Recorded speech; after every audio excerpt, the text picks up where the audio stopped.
Good day, afternoon everyone. बहुत ही महत्वपूर्ण दिन, बहुत ही शानदार दिन, जानदार दिन आज हम लोगों के सामने। दोस्तों, आज काफी बड़ा दिन है क्योंकि आज एक ऐसी शख्सियत जुड़ने वाली है जिससे कि हम लोग बहुत सारे इंफॉर्मेशन लेंगे और हमारा कॉन्फिडेंस लेवल अप होगा। मेरा नाम है इकराम खान। मैं सारे लोगों को वेलकम करता हूँ और मैं बहुत ही कुछ मिनटों में मैं इस सेशन को स्टार्ट करूंगा और ज्यादा से ज्यादा लोग जुड़ रहे हैं। और जिस तरह से हम लोगों ने प्रमोशन किया शख्सियत के लिए, क्योंकि इनको पकड़ पाना बहुत ही मुश्किल था।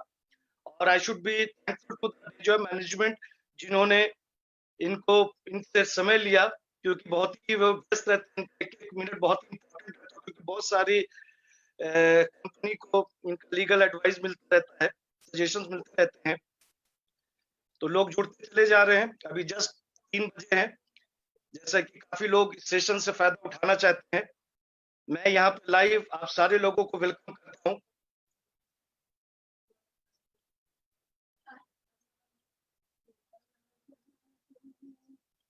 एक इंफॉर्मेशन देना चाहूंगा, जहाँ लोग बोलते हैं आवाज नहीं आ रही मेरी आवाज, क्योंकि काफी हम लोगों ने ट्रायल करने के बाद ये कंफर्मेशन करने के बाद आप अपने लिंक को, अपनी जगह को आप थोड़ा शिफ्ट करेंगे, आपको आवाज आएगी दोस्तों।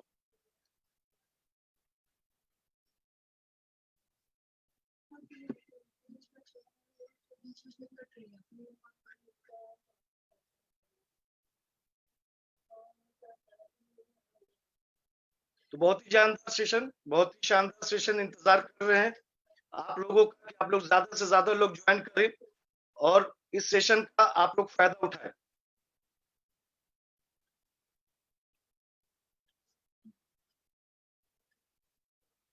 तो अपनी टीम को कनेक्ट कराइए, क्योंकि उनको भी बहुत फायदा होगा, साथ में आपको फायदा होगा, क्योंकि ये बिल्कुल डिफरेंट सेशन है, डिफरेंट पर्सनालिटी के साथ, पावरफुल पर्सनालिटी के साथ। मैं इनके बारे में अभी नहीं बताऊंगा कि ये कौन सी शख्सियत है और इनका क्या कंट्रीब्यूशन अपनी इस इंडस्ट्री में। ओके, मैं चंद मिनट में इस सेशन को स्टार्ट करूंगा दोस्तों।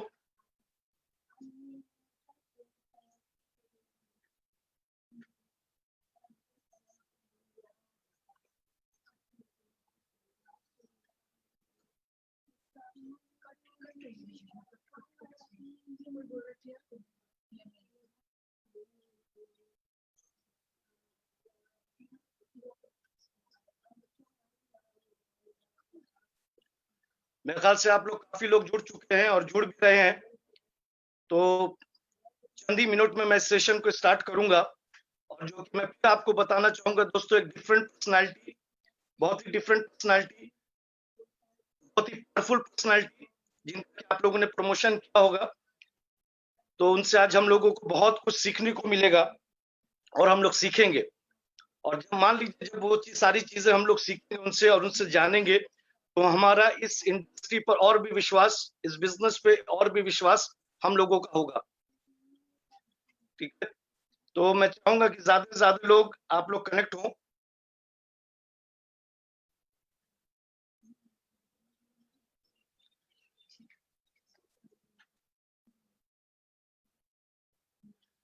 अभी 3:04 हुए हैं, क्योंकि बहुत ही जल्दी मैं इस पावरफुल पर्सनालिटी को मैं इनवाइट करूंगा। 1 मिनट और मैं इंतजार करूंगा दोस्तों।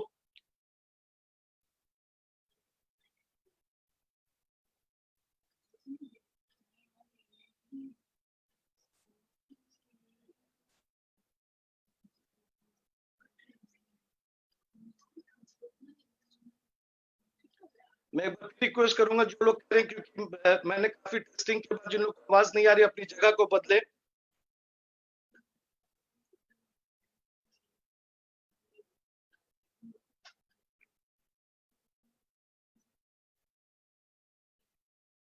तो चंद सेकंड बाकी, मैं चाहूंगा कि ज्यादा से ज्यादा लोग इस सेशन का फायदा उठाएं, इस एफबी लाइव सेशन का, बहुत ही पावरफुल पर्सनालिटी के साथ।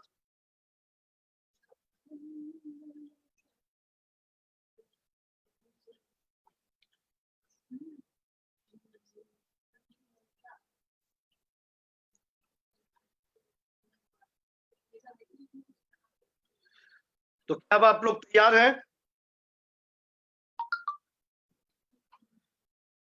क्या आप लोग तैयार हैं?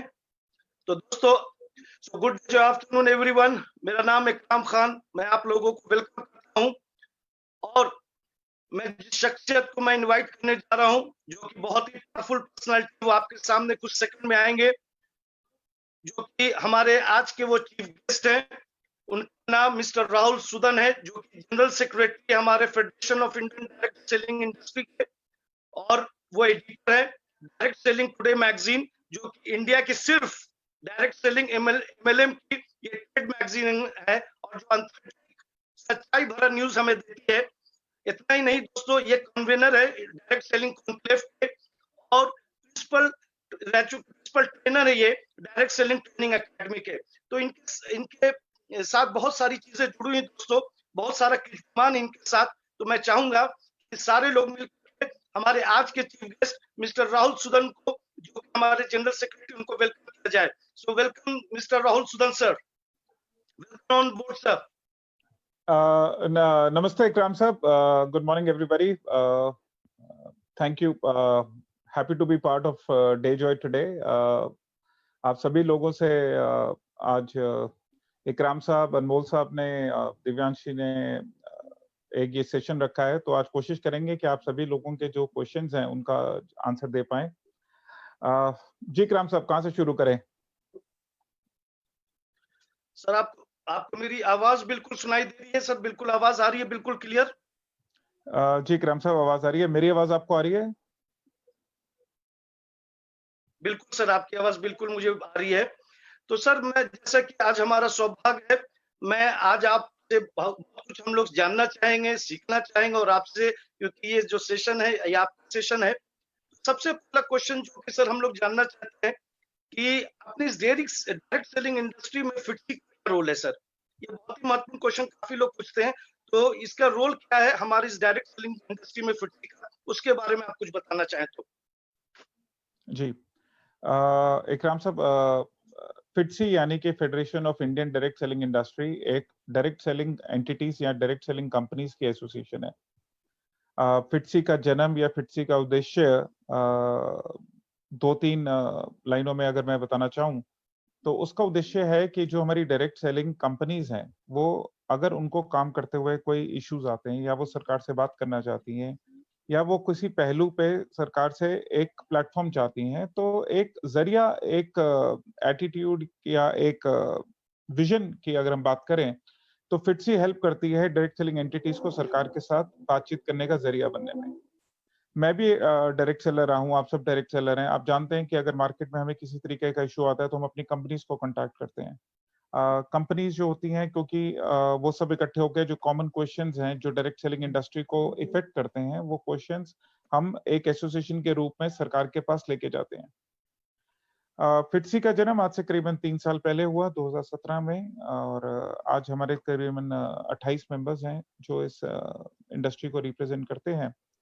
फिटसी एक काम और करने में, उद्देश्य को अचीव करने में जिस रास्ते का इस्तेमाल करती है, वो है ट्रेनिंग का। फिटसी एक एजुकेशन, एक ट्रेनिंग बेस्ड एसोसिएशन है, जिसमें हम अपने डायरेक्ट सेलर्स को, अपने एसोसिएशंस को, अपने पार्टनर्स को, अपने एंटिटीज को डायरेक्ट सेलिंग एथिकल क्या है, लीगल के तरीके से क्या की जा सकती है, सरकार की क्या नई नीति हैं, इसके बारे में बताने में भी हेल्प करती है।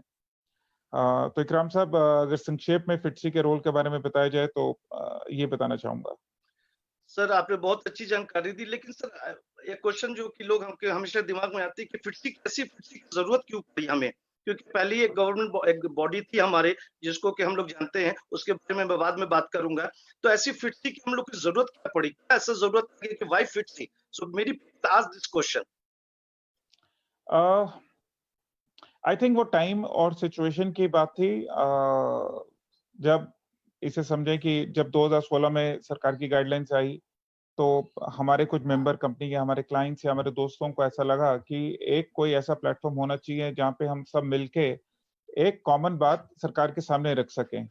उस टाइम पे ये महसूस किया गया कि कुछ इंडियन कंपनीज को ये प्लेटफॉर्म जनरेट करने में या बात करने में चैलेंज आ रहे थे। तो दूसरा बड़ा इंपॉर्टेंट क्वेश्चन था कि ये इंडस्ट्री जो है वो बहुत बड़ी इंडस्ट्री है। अब आप देखें तो ये तो अभी वर्ल्ड वाइड डेटा के हिसाब से हम कंपैरिजन करते हैं, या यूरोप या यूएस की मार्केट, या कोरिया की मार्केट से भी कंपैरिजन करते हैं, तो अभी तक हम उस पोटेंशियल तक पहुंच नहीं पाए हैं। तो इतने सारे लोगों को साथ ले चलने के लिए अलग-अलग तरीके की ऑर्गेनाइजेशन, अलग-अलग तरीके के एफर्ट किए जाते हैं।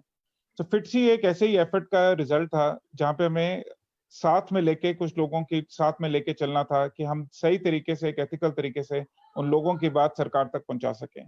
यही फिटसी का उद्देश्य था बनने का और आगे चलने का भी यही उद्देश्य है हमारा। चलिए सर, हम लोग जब आपने जैसा कि काफ़ी लोग इस इंडस्ट्री से काफ़ी सालों से जुड़े हुए हैं, तो एक जो हम लोग करीब 20 साल इस इंडस्ट्री को हो गए हिंदुस्तान में, सबसे पहले हम लोगों ने सुना था IDSA, Indian direct selling association का सुना था और काफ़ी लोग इसको जानते हैं कि ये प्राइवेट गवर्नमेंट बॉडी है। लेकिन हम लोग आपसे जानना चाहेंगे, जैसे कि मैं अगर बताऊँ कि जनता जानना चाहती है, जनता का ये सवाल है, आईडीएसए और फिटसी में क्या अंतर है?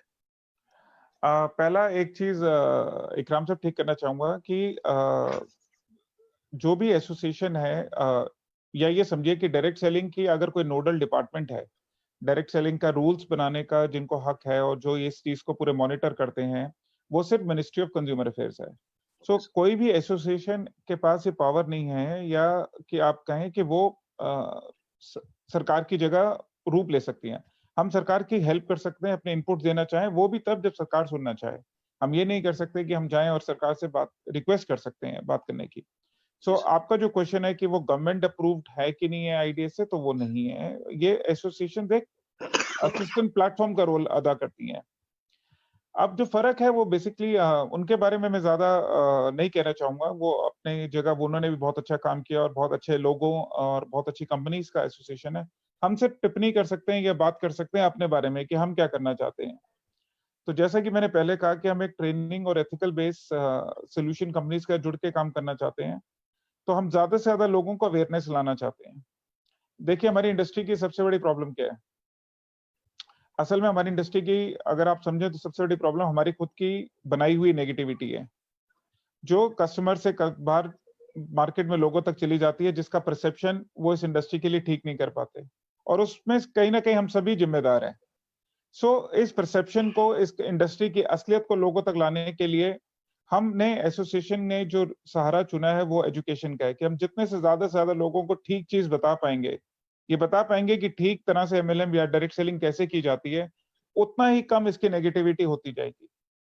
सो अगर आप फ़र्क समझें तो हमारा सबसे बड़ा फ़र्क सिर्फ़ यही है कि हम चाहते हैं कि ज़्यादा से ज़्यादा लोग इस इंडस्ट्री के प्रति पॉज़िटिव हो सकें, वो इस इंडस्ट्री को करें या नहीं करें, पर इस इंडस्ट्री की तरफ जो सकारात्मक सोच है, वो डेवलप होना बहुत ज़रूरी है। यही हमारा उद्देश्य है, इकराम साहब। राहुल सर, जैसे कि आपका अलग-अलग अचीवमेंट रहा, आप जनरल सेक्रेटरी भी और आपने बहुत कुछ महीने पहले आप एडिटर भी बन के आए, बहुत ही पावरफुल मैगज़ीन जो कि डायरेक्ट सेलिंग टुडे मैगज़ीन के नाम से, जो कि हिंदुस्तान का सिर्फ एकमात्र मैगज़ीन है, जो कि अपनी इस इंडस्ट्री को रिप्रेज़ेंट करता है और मैंने कई बार इसको पढ़ा भी है, जो कि सच्चाई को बताता है। तो ऐसी क्या ज़रूरत पड़ गई इस मैगज़ीन को आपको लॉन्च करने की? जो मैंने अभी बात करी कि सकारात्मक सोच आप काफ़ी टाइम से इंडस्ट्रीज़ में आप खुद काफ़ी टाइम से इस इंडस्ट्री में हैं और हमारे आपके काफ़ी सारे डिस्ट्रीब्यूटर्स हैं जो काफ़ी टाइम से इस इंडस्ट्री में काम करते हैं। वो सभी एक बात जानते हैं कि हमारी इंडस्ट्री में या तो बहुत पॉजिटिव ज्ञान होता है या बिल्कुल नेगेटिव होता है। या तो हम सीधा स्वर्ग में होते हैं या सीधा नर्क में होते हैं। हम नॉर्मल लोगों को लोग नॉर्मल तरीके से नहीं देखते। आप सारी इंडस्ट्रीज़ 9 से 5 काम करती है, कोई 9 से 9 काम करता है, कोई 24 घंटे काम करता है, हम भी काम करते हैं। तो हमारी ये कोशिश थी कि हमारी इंडस्ट्री को इंडस्ट्री की तरह देखा जाए। लेकिन उसको देखने के लिए तरह-तरह तरीके के कम्युनिकेशन प्लेटफ़ॉर्म, कई-कई तरीके के आप सोशल मीडिया प्लेटफ़ॉर्म का सहारा लेते हैं। हमने मैगज़ीन का सहारा लिया है। हम चाहते हैं कि गवर्नमेंट के सारे लोग जिनका हमारी इस इंडस्ट्री से इफ़ेक्ट पड़ता है, हमारी डायरेक्ट सेलिंग एंटिटीज़, कंपनीज़, हमारे लीडर्स, हमारे नेटवर्कर्स, हमारे डायरेक्ट सेलर, हमारे कंज्यूमर्स, वो समझ सके कि हम एक्चुअली इंडस्ट्री में है क्या? तो इस इंडस्ट्री का करेक्ट पर्सपेक्टिव या करेक्ट सोच देने की नियत से ये मैगज़ीन का निकालने का पर्पस है। एंड आई एम श्योर जब आगे अनमोल साहब फ्री होंगे तो वो भी हमारी मैगज़ीन में अपना इंटरव्यू देना चाहेंगे। वो काफ़ी बिल्कुल बिज़ी सर, रहते हैं बिल्कुल। आजकल। जी सर। जी। सर एक क्वेश्चन आ रहा है जो मैं बीच-बीच में थोड़ा क्वेश्चन भी लोगों का लेता जाऊँगा। हुँ। ऐसा कुछ अपने इस फिटजी में कुछ ऐसा प्रोसेस है कि वेयर वी कैन आइडेंटिफाई कि कौन रियल कंपनी है, कौन जेन्युइन कंपनी है या कोई फेक कंपनी है, क्योंकि एक कॉमन डिस्ट्रीब्यूटर के 20 साल इस इंडस्ट्री को हो गए हैं।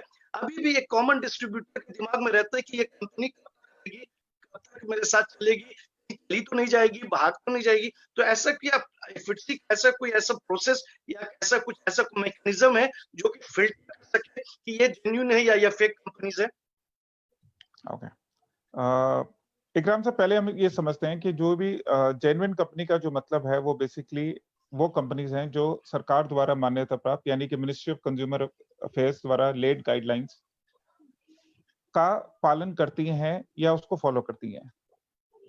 हमारा पहला फिटसी का यादस्टिक है कि ज्यादा से ज्यादा कंपनीज को ये समझाया जा सके कि आपको कंज्यूमर अफेयर्स में जो सेंट्रल की गाइडलाइंस हैं, साथ ही में 13 स्टेट्स 13 राज्य जिन्होंने अपनी गाइडलाइंस का भी रिलीज किया, अपनी गाइडलाइंस को रिलीज किया है जिन्होंने, आप उनको भी सबमिट करें, उनको भी कंप्लाई करते हैं कि नहीं करते। तो यानी जो जेन्युइन कंपनी का जो शब्द है, वो कंपनी जो डिपार्टमेंट को पहले अप्लाई करती हैं और डिपार्टमेंट के ऑब्जेक्शंस आने पे या उनके कुछ कंप्लेंट्स आने पे या उनके सुझाव देने पे उसी अनुरूप अपने प्लान को, अपने स्टेट, अपने ग्रीवियंस मैकेनिज्म को, अपने कस्टमर की रिफंड पॉलिसी को, टर्मिनेशन पॉलिसीज को चेंज करती है। वो एक सबसे बड़ा जेन्युइन कंपनी होने का स्टेप है। सेकेंड स्टेप आता है जब हम एसोसिएशन में किसी को मेंबर के लिए लेते हैं या कोई भी हमारा पार्टनर बनना चाहता है, हमारा मेंबर बनना चाहता है, तो हम सीधा, हमारा एक ही पहला रूल है कि वो कंज्यूमर अफेयर में होना चाहिए या वो कंज्यूमर अफेयर का एप्लीकेंट होना चाहिए। उसके साथ-साथ देखिए फिर क्या होता है, फिर एक नीचे साथ ही जब वो कंज्यूमर अफेयर में होता है प्लस वो बाकी स्टेट्स में होता है, तो हमारे लिए ये एप्लीकेशन का क्लियरेंस का बहुत ही बड़ा प्रूफ होता है। जो सरकार से कंप्लाई करेगा ऑब्वियसली हम उसके साथ ही काम कर सकते हैं। जो उनके साथ कंप्लाई नहीं करेगा तो फिटसी क्या कोई भी उसके साथ काम करना नहीं चाहेगा। जी। Okay sir. एक नॉर्मल क्वेश्चन ये भी लोग आपसे उसका जवाब जानना चाहेंगे कि जो वर्ड लीगलिटी जुड़ा है हम लोगों के इस इंडस्ट्री के साथ, जहाँ के लोग कंज्यूमर अफेयर की बात करते हैं, तो मैं आपसे ये जानना चाहूंगा कि सर इस डायरेक्ट सेलिंग इंडस्ट्री में अभी जो लीगलिटी का स्टेटस है, कैसे हम इसको मान सकते हैं कि आज के दिन में हमारा एक एज अ नॉर्मल डिस्ट्रीब्यूटर हम इस इंडस्ट्री के साथ जुड़े तो मेरा भविष्य सुधर जाएगा। So what is the present status of legality in direct selling industry? इकराम साहब, 2016 में centre department of consumer affairs ने जब गाइडलाइंस निकाली तो वो हमारा पहला स्टेप था इस इंडस्ट्री को एक लीगल की तरफ लेके जाने का। और उन गाइडलाइंस के आने से आप ये समझें तो हमारी इंडस्ट्री को एक शेप मिलना शुरू हुई, एक विचार ने शक्ल लेना शुरू की। उस इंडस्ट्री में आगे चलते हुए कई स्टेट्स ने इसको एक्सेप्ट भी किया, जैसे 13 स्टेट्स की मैं बात करता हूँ, 13 राज्य जिन्होंने इस गाइडलाइंस को एक्सेप्ट किया और कुछ राज्यों ने अपने स्टेट्स को अप्रूव भी किया है, चेक भी किया है उनकी फाइल्स वगैरह को भी, और एक नेक्स्ट स्टेप पे भी लेके गए हैं। अब इसके बाद जो सबसे इंपॉर्टेंट नेक्स्ट स्टेप आया था वो कंज्यूमर एक्ट था, कंज्यूमर एक्ट 2019 का, जिसके अंदर डायरेक्ट सेलिंग, ई कॉमर्स जैसे बिजनेस मॉडल को, नए बिजनेस मॉडल को, new form of retail industries को अप्रूवल मिला। डायरेक्ट सेलिंग शब्द पहली बार एक्ट का पार्ट बना। अभी जो स्टेटस है उसके अंदर इनके ऊपर एक वर्किंग रूल्स बन रहे हैं। वर्किंग रूल्स बनने के बाद उसके अंदर कंज्यूमर एक्ट के अंदर एक सीसीपीए की प्रोविजन है, यानी चीफ रेगुलेटर का अपॉइंट होना। आप समझे, ये सारा जो स्टेप्स हैं वो ये शो करता है कि सरकार हमारे साथ है और इस इंडस्ट्री के साथ है। वो समय आने आने पे इंडस्ट्री की नीड के अनुसार, उसकी जरूरतों के अनुसार अपने आप को हमें सपोर्ट करने को तैयार है।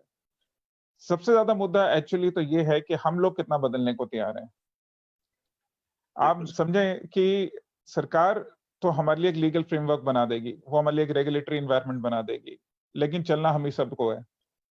और अगर हम सही नियत और सही सिस्टम से चलते हैं तो हम सरकार का 1 और 1 11 करके हम इस इंडस्ट्री को आगे लेके जा सकते हैं। अगर आपके क्वेश्चन का आंसर दूं कि लीगैलिटी में, तो आप ये समझिए कि नए मॉडल रूल्स का इम्प्लीमेंटेशन होते ही काफी बड़ा पुश आने वाला है हमारी इंडस्ट्री को। ये काम पहले हो जाता, पर अनफॉर्चुनेट लॉकडाउन और 1-2 स्टेप्स की वजह से वो थोड़ा डिले हो गया। और ये लेकिन जैसे ही आता है तो आप समझिए, मैं ये दोबारा आप लोगों से मिलके उस गाइडलाइंस जो मॉडल रूल्स हैं उसका दोबारा से एक बार सेशन जरूर करना चाहूंगा आप लोगों के साथ। बिल्कुल सही सर, बिल्कुल सही। सर एक छोटी सी बात, मैं आप जैसे अपने बिज़नेस का एक चीज़ होता है वो है केवाईसी, ठीक है? हम लोग अपने डिस्ट्रीब्यूटर को एजुकेट करते हैं कि केवाईसी करना चाहिए, केवाईसी करना चाहिए, केवाईसी पहला स्टेप। लेकिन केवाईसी भी क्या है कि एक डिस्ट्रीब्यूटर अपने बारे में बताता है, अपनी जेन्युइन इन्फॉर्मेशन देता है। तो मैं आपसे जानना चाहूँगा सर, अपने इस बिज़नेस में जो कि लोग केवाईसी को कई बार उसको लास्ट प्रायोरिटी देते हैं, कितना इम्पोर्टेंट केवाईसी अपने इस बिज़नेस के लिए? केवाईसी नहीं है तो फिर आप बिज़नेस कर ही क्यों रहे हैं? बिल्कुल, देखिए हमारा गाइडलाइंस की बात करें और आपके आई एम श्योर आपके जो एप्लीकेशन फॉर्म है, जो कॉन्ट्रैक्ट्स हैं, जो ई-कॉन्ट्रैक्ट हैं आपके, उसमें भी एक बड़ी सिंपल सी प्रोविजनिंग होगी कि जब तक आप केवाईसी नहीं देते तो आपकी एप्लीकेशन एक्सेप्ट और रिजेक्ट होने के चांसेस कंपनी के पास होते हैं।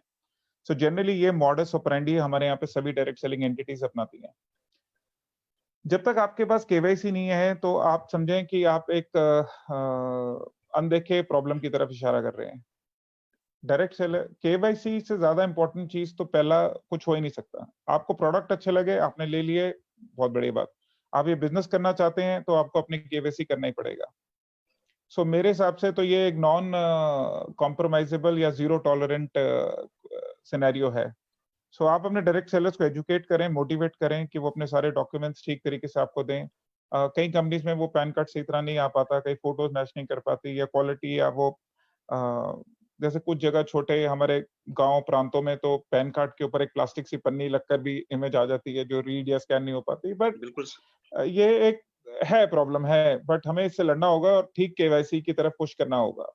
धीरे-धीरे हमें 100% केवाईसी कंप्लायंट और technology compliant and digital compliant industry बनना है। आप और हमें शायद इस देश को अगर समझें तो सबसे अग्रगणी इंडस्ट्रियों में से होना चाहिए जो जी, प्रांतों में, गाँव में डिजिटल रेवोल्यूशन को लेकर आने वाली इंडस्ट्रियों में से एक इंडस्ट्री डायरेक्ट सेलिंग ही है असल में। बिल्कुल सही सर। तो एज़ एक नॉर्मल डिस्ट्रीब्यूटर सर, क्योंकि हमारे डिस्ट्रीब्यूटर अलग-अलग लेवल के होते हैं, गाँव से होते हैं, शहर से होते हैं, मेट्रोपॉलिटन से होते हैं।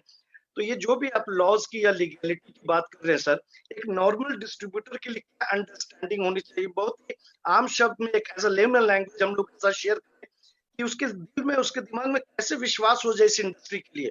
तो हमारे डे जो परिवार जो कि बढ़ता चला जा रहा है, तो ये इस डे जो परिवार में जो लोग जुड़े हैं, क्योंकि जब मैं केवाईसी की बात करता हूँ या कोई मैं सिस्टम की बात करता हूँ, तो कई बार उसको लोग रेज़िस्ट कर देते हैं। तो मैं आपसे जानना चाहूँगा एज़ एन एक्सपर्ट, एक डिस्ट्रीब्यूटर का इम्पैक्ट होना चाहिए, सारे लोग कैसे अंडरस्टैंडिंग होनी चाहिए, उस पर आप थोड़ा रोशनी डालें सर। इकराम साहब जो मैं आपका प्रश्न समझ पाया हूँ, तो वो इस तरीके से प्रश्न है आपका कि क्या ये एक की इंडस्ट्री को हम करियर की तरह ले सकते हैं या नहीं ले सकते? और दूसरा अगर हम करियर की तरह ले सकते हैं, तो हम एक अपने करियर में लेने के लिए हमें किन-किन चीज़ों का ध्यान रखना पड़ेगा अगर हम इस इंडस्ट्री को करियर की तरह लेते हैं? 1999 जब मैंने पहली बार नेट डायरेक्ट सेलिंग की तो अ, वो जून का महीना था और तो मेरी अपलाइन या मेरा बचपन का दोस्त था जिसने मुझे डायरेक्ट सेलिंग से तारुफ कराया था, उसने रूबरू कराया था मुझे। तो मेरा उससे पहला क्वेश्चन यही था कि यार ये इंडस्ट्री लीगल है? तो उसने कहा कि कुछ दिनों में हो जाएगी। वो कुछ दिन 15, 16, 17 साल के बाद देखने को मिला। जी, तो चाहे वो 17 साल वेट किया लेकिन इस इंडस्ट्री में जो लेकिन उसके बाद जो सेकंड क्वेश्चन था मेरा कि यार क्या मैं इस इंडस्ट्री को एज़ अ करियर ले सकता हूँ? तो मेरी अपलाइन ने मुझे सही बोला कहता हाँ, तू ले सकता है। उसने शायद जैसे भी बोला होगा लेकिन एक बात तो सच है, चाहे इंडस्ट्री 16-17 साल बाद लीगल हुई लेकिन इसको एज़ अ करियर लिया जा सका था। यानी कि जो चीज़ हमने तब करियर ले लिया जब इस इंडस्ट्री का लीगल रूप नहीं था, तो आज तो इसका कोई क्वेश्चन ही नहीं उठता कि इसको ना लेने का। तो एज़ अ करियर ये तो बहुत ही बढ़िया अपॉर्च्युनिटी है। दूसरी इसको आप अब किसी भी अपॉर्च्युनिटी को आप मार्केट से कंपेयर करते हैं। आप कंपेयर करते हैं बाकी ऑप्शंस के साथ। तो आप ये समझें कि पोस्ट कोरोना पीरियड या पोस्ट लॉकडाउन पीरियड जिसे हम कहते थे, तो हमारी इंडस्ट्री में जनरली हमारे देश में अनएम्प्लॉयमेंट की जो चैलेंज था वो था और एजुकेटेड अनएम्प्लॉयमेंट का भी चैलेंज है और उसके साथ वर्किंग एज ग्रुप यानी 20 से 35 साल की जो एज ग्रुप है, उसमें अनएम्प्लॉयमेंट भी एक बहुत बड़ा इश्यू है। प्लस विमेन अनएम्प्लॉयमेंट एक्चुअली बढ़ रहा है। यानी कि अगर हम देखें तो 3, 4, 5 जो अनएम्प्लॉयमेंट के इश्यूज हैं वो थे। सो यानी कि अगर आज मैं कॉलेज से निकलता हूँ, मैं स्कूल से निकलता हूँ, तो मेरे पास बहुत सारे ऑप्शन हैं, तो उसमें से एक ऑप्शन मेरे को डायरेक्ट सेलिंग भी स्टडी कर लेना चाहिए। आज की डेट में आप समझे कि मेरे को कॉलेज के बच्चे मिलते हैं, कि स्कूल के बच्चे निकलते हैं कि सर हम कॉलेज से निकल रहे हैं और हमने 19-20 साल के लड़के थे, वो कहते हैं कि सर हमने डायरेक्ट सेलिंग अपॉर्चुनिटी भी ध्यान से स्टडी की है कि जिसको हम कॉलेज के साथ या पार्ट टाइम नौकरी के साथ डायरेक्ट सेलिंग भी स्टार्ट कर सकते हैं। तो करियर की तरह तो ये लोग तैयार हैं। फ़र्क है सिर्फ हमारी एज़ अ कंपनी की जो रिस्पॉन्सिबिलिटी, हमारी जो एज़ अ अपलाइन या लीडर्स की जो रिस्पॉन्सिबिलिटी है, उनको सही इन्फॉर्मेशन देना वो इम्पोर्टेंट है। आपको केवाईसी करनी है, आपको प्रोडक्ट यूज़ करने हैं, आपको प्रोडक्ट के साथ इनवॉइस रखना है, रिफंड पॉलिसी अपने कस्टमर्स को बताना है, ग्रीवियंस मैकेनिज़्म क्या है अपने कस्टमर्स को बताना है आपने। अगर आप ये सिर्फ 4, 5, 6 बेसिक चीज़ें कर लें, तो यकीन मानिएगा कि हमारी इंडस्ट्री का परसेप्शन ऑलमोस्ट 99% इम्प्रूव हो सकता है। 1% कोई भी परफेक्ट नहीं होता, जी सर। लेकिन 99% हम पहुँच सकते हैं अगर हम ये 4-5 चीज़ें बेसिक ठीक कर लें तो। जी सर। जी। अ, सर आपने बेसिकली जब आपने ये सारी चीज़ें फिर से स्टार्ट की होगी या आपने अलग-अलग लीगल सिस्टम को आपने स्टेज बाय स्टेज देखा होगा। तो एक चीज़ जानना चाहूँगा आज के दिन प्रेज़ेंट सिनेरियो क्या है अपने इस लीगैलिटी या लॉ सिस्टम का अपने इस डायरेक्ट सेलिंग इंडस्ट्री में?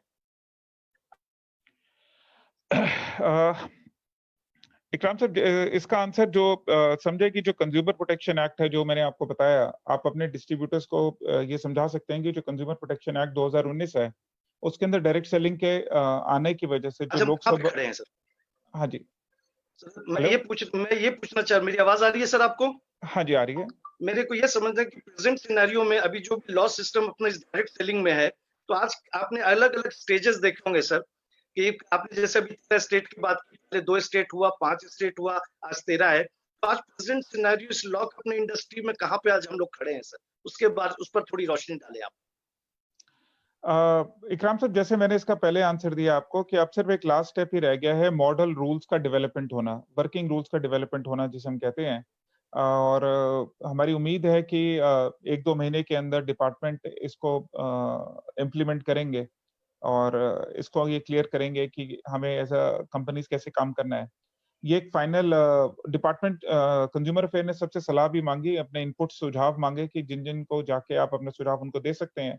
और जिनको जैसे-जैसे देना था उन्होंने जाके वहाँ दिए सुझाव कि इस गाइडलाइंस में अगर कुछ चेंज या इम्प्रूव या उसको बेहतर बनाया जा सके।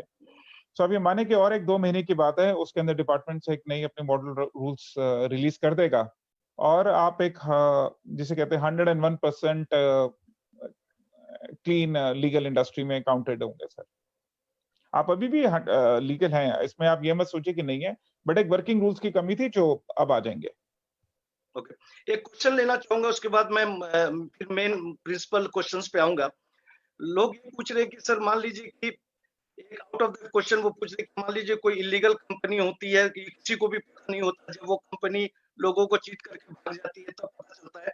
तो ऐसी शिकायत कहाँ पे जाकर के हम लॉन्च करा सकते हैं सर? अगर any thought process on this sir? आपने सही क्वेश्चन पूछा, तो यानी कि हुँ, देखिए होता क्या है कि एक ठीक आदमी को ठीक चलने के लिए, यानी अगर मेरे को गाड़ी रास्ते पे ठीक चलानी है, तो ये भी ज़रूरी है कि बाकी लोग गलत ना चलाएँ। अगर मैं लाल बत्ती पे रुक रहा हूँ, लेकिन अगला इंसान लाल बत्ती पे नहीं रुकता, तो भी मेरे लिए भी प्रॉब्लम है।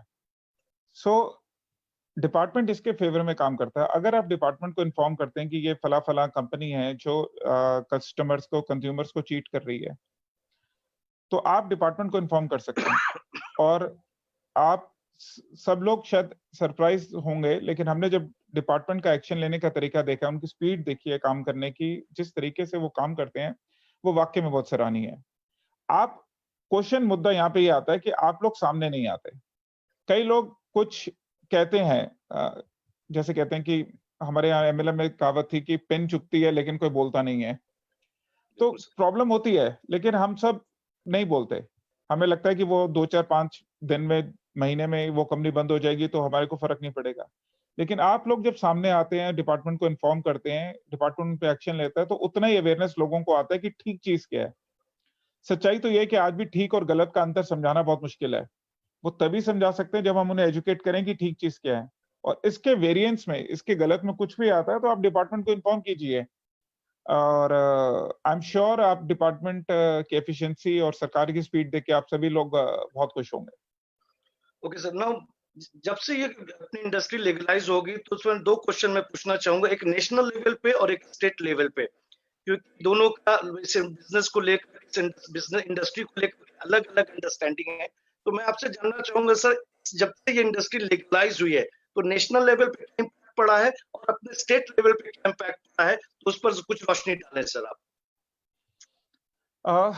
सेंट्रल ने कंज्यूमर अफेयर्स ने जो गाइडलाइंस निकाली वो नेशनल लेवल पे है, पर उसके साथ साथ उन्होंने वो एक मॉडल एडवाइजरी गाइडलाइन थी जिसमें उन्होंने स्टेट को पावर किया कि वो उसकी मॉनिटरिंग एक्शन स्टेट बना सकता है। यानी कि अगर कोई वो फॉलो करना नहीं करता तो आप उसके ऊपर सजा क्या देना चाहते हैं, पीनल एक्शन क्या करना चाहते हैं, स्टेट्स के ऊपर प्रोविजनिंग है। तो हर स्टेट अपनी सहूलियत के हिसाब से, अपनी सिस्टम के हिसाब से अपनी अपनी पॉलिसी को फ्रेमवर्क बना रहा है। आप ये समझे तो अबाउट 90% तो सेंटर के रूल्स ही हैं। 8 या 10% का थोड़ा-सा वेरिएशन होता है जिसमें हर स्टेट के हिसाब से। गोइंग फॉरवर्ड एक्चुअली वो हमने रिक्वेस्ट कर रहे हैं कि वो एक नेशनल लेवल पॉलिसी रहे। तो हमारी एसोसिएशन की ये रिक्वेस्ट है कि जो भी फॉलो किया जाए नेशनली किया जाए। ऐसा ना हो कि एक स्टेट के लिए कुछ हो और दूसरे स्टेट के लिए कुछ हो। बट हिंदुस्तान एक फेडरल कंट्री है और ये जो कंज्यूमर एक्ट है इसका फेडरल में बड़ा इंपॉर्टेंट रोल भी है। अगर आप मोटा-मोटा समझें तो स्टेट्स को भी गवर्नमेंट सेंटर पोजीशनिंग देता है अपने इनपुट्स देने के लिए। पर धीरे-धीरे आप सबके लोगों के इनपुट को लेके, रिक्वेस्ट को लेके, डायरेक्ट सेलिंग एंटिटीज को लेके हम सरकार से अनुरोध करेंगे कि एक ही पॉलिसी सारी स्टेट्स में और सारे जगह पे वन नेशन वन पॉलिसी हो हमारे यहाँ पे। सभी आगे सभी लोग इतना सबको लीगल के बारे में पूछ रहे हैं, किसी ने और कुछ नहीं पूछा? आज सर कोई बड़ा सर सीरियस अपने डिस्कशन। सर इसलिए मैं, क्योंकि मेरे पास जो क्वेश्चंस भी आ रहे हैं, आज मैंने लोगों को पहली बार अपॉर्चुनिटी मौका मिला अपने कॉन्फिडेंस लेवल को बूस्ट करने का। नहीं, उसके बाद थोड़ा-सा सरल क्वेश्चन है लीगल से हट करके। पोस्ट लॉकडाउन के बाद क्या क्या सोच रहे हैं हम लोग? तो आपसे जानना चाहूँगा, कुछ टिप्स लेना चाहूँगा सर, कि पोस्ट लॉकडाउन के बाद इस डायरेक्ट सेलिंग इंडस्ट्री का क्या ग्रोथ होगा? क्या इस पोस्ट लॉकडाउन का क्या इम्पैक्ट हुआ है, अगर मैं इस लास्ट 3 महीने की बात करूँ, और इसको कैसे बेहतर किया जा सकता है सर? उसके बारे में मैं आपसे जानना चाहूँगा। इकराम साहब, बड़ी इंटरेस्टिंग सी बात है कि पिछले 20-22 साल में जब भी जनरल हमने रिसेशन देखा, ट्रेडिशनल मार्केट जिसे हम नेटवर्किंग या डायरेक्ट सेलर्स बाहर के मार्केट को ट्रेडिशनल मार्केट एक शब्द इस्तेमाल करते हैं। तो 2 या 3 बार कि बाहर मार्केट में जरा सा ट्रेडिशनली बिजनेस लॉकडाउन हुआ, डाउन हुआ, ट्रेडिशनल मार्केट डाउन हुई या रिसेशन में आई, तो एक्चुअली डायरेक्ट सेलिंग हमेशा बढ़ जाती थी। तो ये तीसरी चौथी बार हम देख रहे हैं, मैं तो पिछले 20-22 सालों में चौथी बार देख रहा हूँ। लेकिन ये बड़ा यूनिक टाइम था कि इस रिसेशन में या इस सिनेरियो में प्रोडक्ट की मूवमेंट नहीं हो रही थी। क्योंकि प्रोडक्ट की मूवमेंट नहीं हो रही थी, इसलिए डायरेक्ट सेलिंग इंडस्ट्री के पास ना एक बड़ी अजीब सी अपॉर्चुनिटी थी कि लोग, बट मूवमेंट नहीं हो रहा प्रोडक्ट का। बिल्कुल सर। अब इसमें आप समझें कि ये लॉकडाउन का इफेक्ट कब तक जाएगा, तो यानी कि बाहर जो ट्रेडिशनल मार्केट है उसमें रिसेशन कब तक जाएगा। रिसेशन को समझें अगर हम इस शब्द को, तो ये 3 चीजों के ऊपर डिपेंडेंट होता है। पहला कि बाहर मार्केट में जॉब्स के लिए कितनी एक्साइटमेंट है, लोग जॉब्स कैसे ढूंढ रहे हैं, जॉब्स की ग्रोथ क्या है।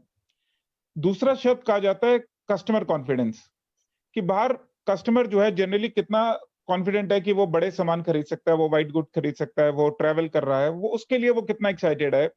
ये कुछ मापदंड होते हैं ये देखने के लिए कि बाहर रिसेशन कैसे चल रहा है या बाहर इकोनॉमी के तो किस तरफ जा रही है। थर्ड पार्ट जो थोड़ा-सा टेक्निकल शब्द है, लेकिन वो एक जिसको फंडिंग फाइनेंसिंग कहते हैं, कि अब व्हाइट गुड्स जो मार्केट है उसके पे कितना पैसा गवर्नमेंट की तरफ से या फाइनेंस कंपनियों की तरफ से, बैंकिंग सेक्टर की तरफ से मार्केट में आ रहा है। अब ये तीनों सेगमेंट डाउन है।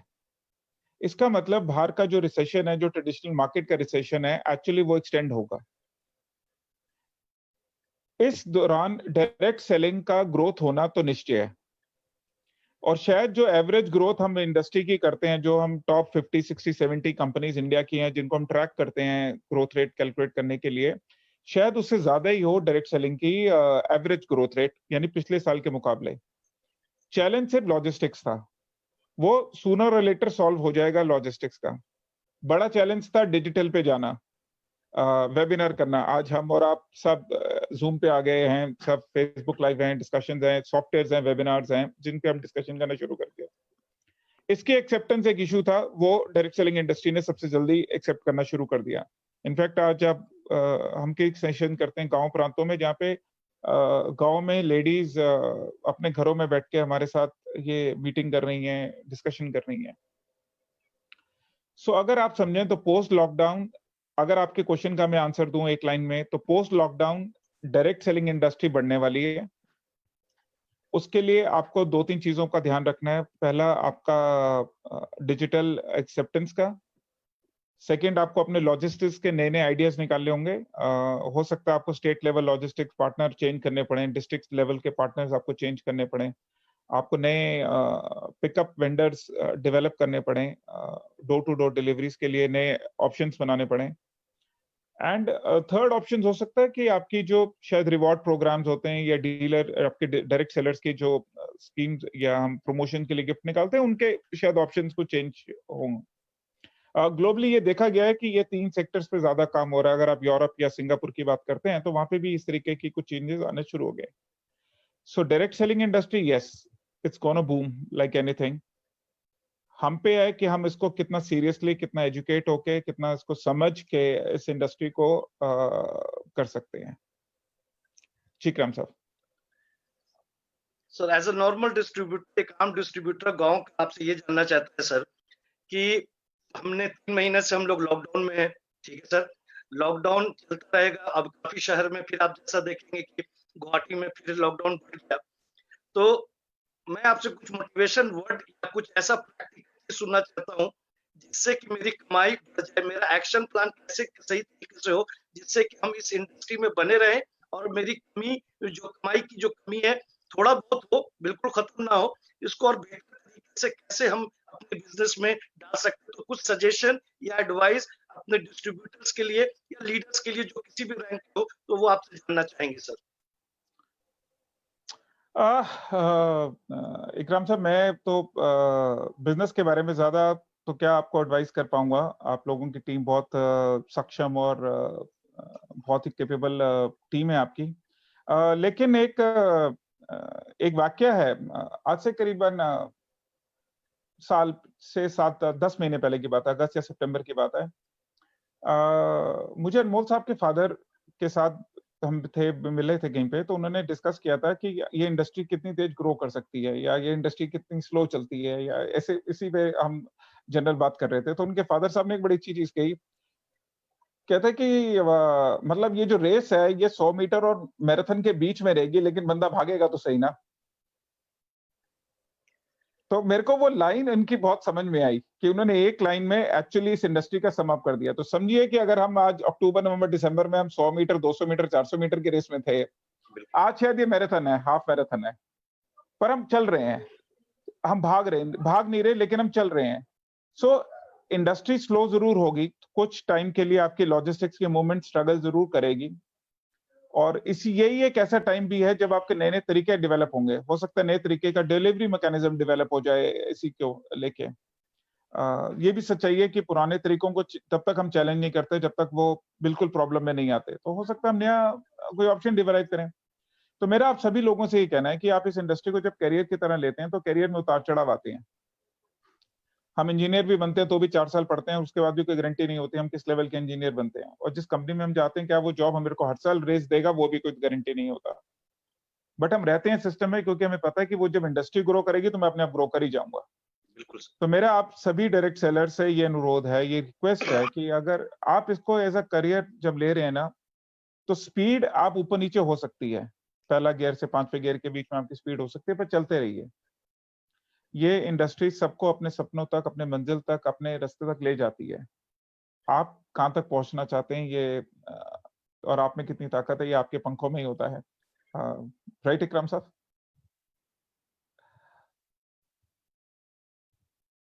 हेलो इकराम साहब?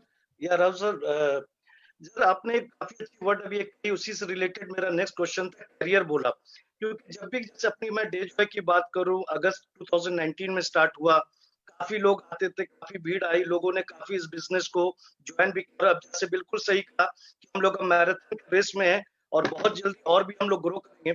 तो मैं एक मैसेज सर डे जॉय के लिए और डे जॉय के डिस्ट्रीब्यूटर के लिए, क्योंकि क्वेश्चन लोगों ने हमसे ये पूछा है, कैसे हम इस डेट पे विश्वास करें, ठीक है, क्योंकि बाहर से कुछ भी नहीं दिखता है। तो क्वेश्चन है कि हमारी सेंट्रल गवर्नमेंट की कोई एफर्ट्स हैं क्या कि अपनी इस डायरेक्ट सेलिंग इंडस्ट्री में अगर अपना करियर बनाना है तो क्या सोचें जिससे कि मुझे लग जाए कि इस कंपनी में हम ज्यादा दिन तक सर्वाइव कर पाएंगे? आप ये मत सोचिए कि आपने सरवाइव करना है, आप ये सोचिए कि आपने ये इंडस्ट्री जीनी है, ये इंडस्ट्री समझनी है। जब आप सर्वाइवल की सोचते हैं तो कोई सर्वाइव नहीं करता, लेकिन जब जब जीने की सोचते हैं, जब चलने की सोचते हैं, तो ही आप जीते हैं। इस इंडस्ट्री में स्पीड ऊपर नीचे कर सकते हैं। आप अगर हफ्ता काम करते हैं तो 4 दिन काम कर सकते हैं, आप 3 दिन काम करते हैं, आप 7 दिन काम कर सकते हैं। आप अपनी स्पीड खुद डिसाइड कीजिए, ये फ्लेक्सिबिलिटी ये बिज़नेस देता है। आप आधा घंटा काम करना चाहते हैं, 1 घंटा काम करना चाहते हैं, आप दसों दिन काम करना चाहते हैं महीने के, आप चूज़ कर सकते हैं। और आप ये चूज़ इसलिए कर सकते हैं क्योंकि एक ये industry obviously it is here to stay, ये यहाँ रहनी है, ये ग्रो करनी है और ये चलेगी, चलेगी। ऐसा कुछ नहीं है कि ये कोई टाइम फेज़ इंडस्ट्री है। क्योंकि ये लोगों की बेसिक चीज़ों को ज़रूरत को पूरा करती है, उनकी इनकम को, उनके प्रोडक्ट को, उनकी सर्विस को पूरा करती है। जैसे कई इंडस्ट्रीज़ हैं जो आज की डेट में कोरोना के चैलेंज हो गया है, जिसे हम कहते हैं फ्रीज़ हो गई हैं इंडस्ट्रीज़, पर डायरेक्ट सेलिंग उनमें से नहीं है। सेकंड आता है कि आप जिस शिप में चल रहे हैं, यानी उस शिप का कैप्टन कैसा है, उस शिप के जहाज का विज़न कैसा है, उस शिप की लीडरशिप कैसी है। अ, तो आप मेरे से ज़्यादा बेहतर जानते हैं अपनी शिप के बारे में। आप वो जानते हैं कि वो आपके शिप के कैप्टन और क्योंकि कुछ टाइम में आपने बहुत ही थोड़े टाइम में बहुत अच्छा परफ़ॉर्म किया है। अगर आप कंपेयर करें अपनी परफ़ॉर्मेंस को तो आई एम श्योर आप लोगों ने बहुत इंडस्ट्री स्टैंडर्ड्स को मेंटेन करते हुए अच्छा लेवल अचीव किया है। एंड मेरी शुभकामनाएँ, मेरी दुआ, मेरा प्यार है आप लोगों के साथ, and I am really looking forward that day Joy जब अगली एनिवर्सरी करे अगले साल तो मैं आप सबसे लोगों से मिलने आपके नए कॉर्पोरेट ऑफिस में ज़रूर आ पाऊँ एंड तो ऑल द बेस्ट ला- टीम, ऑल द या, बेस्ट एवरीबॉडी और राहुल सर, क्या last but not the least question sir, last but not the least, एक जी, क्वेश्चन, एक motivation message to all my day members, to all my day family, to all my leaders and achiever. मैं चाहूंगा कि all the best of luck रहेगा आपकी तरफ से, लेकिन एक मोटिवेशनल मैसेज कि क्यों उनको डे में रहना चाहिए sir.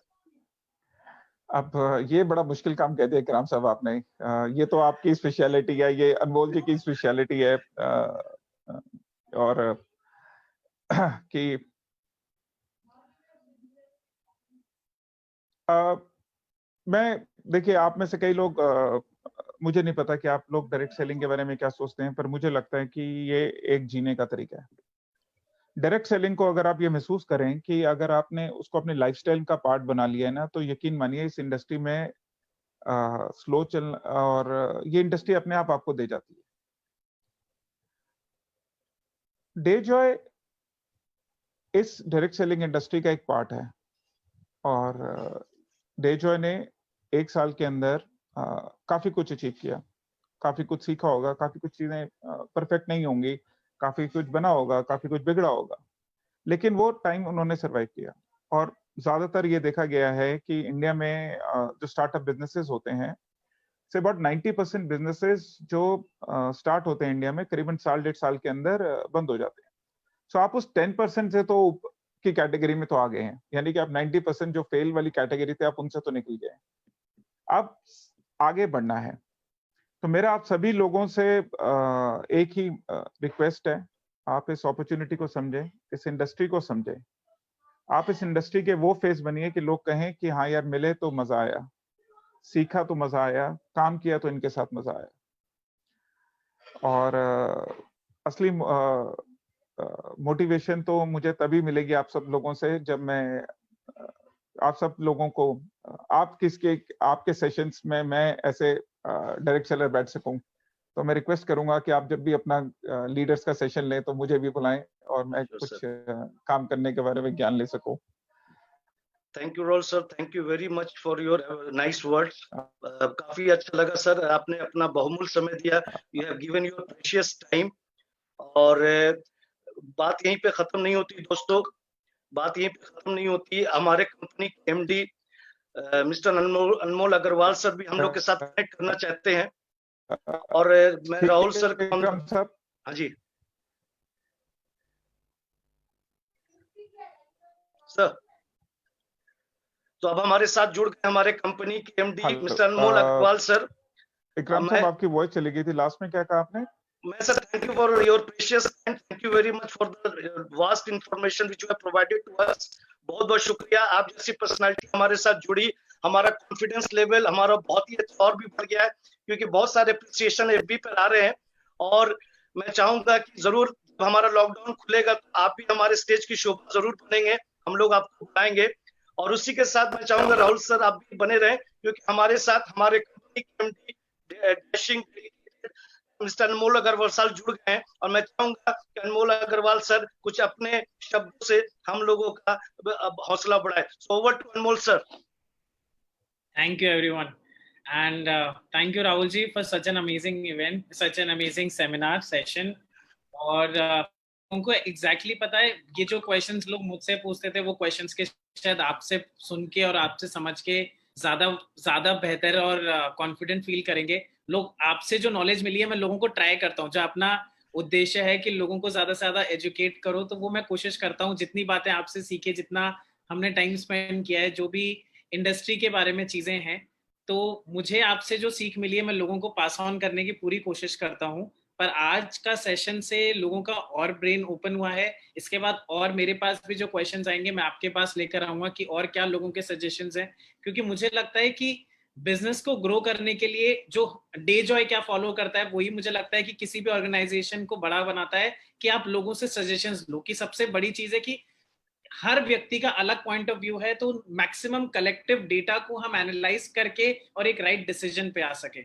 So this is what Dejoy has always done, and with your support this company has stand where it is today. We both know that आपने कितनी मेहनत करी है। स्टार्टिंग के टाइम पे हम लोगों ने हर चीज के लिए स्ट्रगल किया है, कोटा के ऑफिस के लिए, स्टाफ के लिए, एंड लॉजिस्टिक्स के लिए, अकाउंटिंग के लिए। So after an year I think कि सब चीजें अब सेटल्ड हैं, सब चीजें बिल्कुल परफेक्टली हो चुकी हैं कि एक साल की एनिवर्सरी अब मनाने में ऐसा लगेगा कि जो चैलेंजेस थे, जो बेसिक चैलेंजेस थे, डेली चैलेंजेस हर रोज आएंगे, हर रोज सॉल्व करने हैं, पर जो बेसिक चैलेंजेस थे वो हमने सॉल्व कर दिए। तो आज एक अच्छे मुकाम पे डेजॉय पहुंच गया, तो उसमें आपका बहुत बड़ा योगदान है।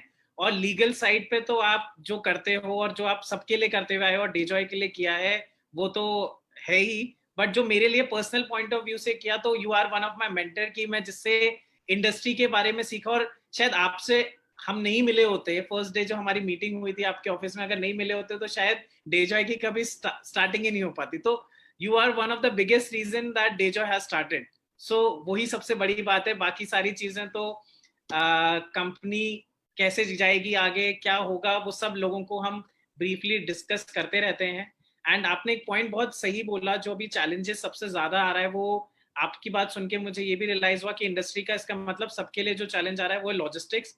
सो लॉजिस्टिक्स, सभी लोग जो इस मीटिंग को सुन रहे हैं उन लोगों से यही मेरा कहना है कि लॉजिस्टिक्स, आपने जैसे राहुल भाई की बात सुनी कि सिर्फ डेजॉय ही नहीं फेस कर रहा है, सारी एमएलएम कंपनीज फेस करी, तो थोड़ा सा बेयर करिए, चीजें धीरे धीरे नॉर्मल हो रही है, धीरे धीरे स्टाफ आ रहा है। जो भी कोरियर कंपनीज है उनके पास स्टाफ नहीं है, वो सारा स्टाफ वापस आ रहा है। So things will get normal. अभी भी हो गई है, अगले 1 महीने के अंदर और नॉर्मल हो जाएंगी। So after that we will rock. And Rahul ji, मैं आपको एक और चीज बताना चाहूंगा, हम लोग 200 अबव फ्रेंचाइजीज क्रॉस कर चुके हैं pan India. So that is one of the best news जो सभी लोगों के साथ शेयर करनी थी। So thank you Rahul ji for being part of such an great session. And thank you so much. Thank you so much for having me here. Thank you Anmol ji, thank you Divyansh, thank you Ikram sahab, thank you team Dayjoy. Lovely session. और मैं उम्मीद करूंगा कि 2 या 3 महीने बाद हम ऐसा सेशन दोबारा कर सकें। बिल्कुल बिल्कुल। Thank you so much gentlemen, thank you so much, take care. Bye. Okay, God bless you all, thank you very much, have a good day everyone. Bye. Bye.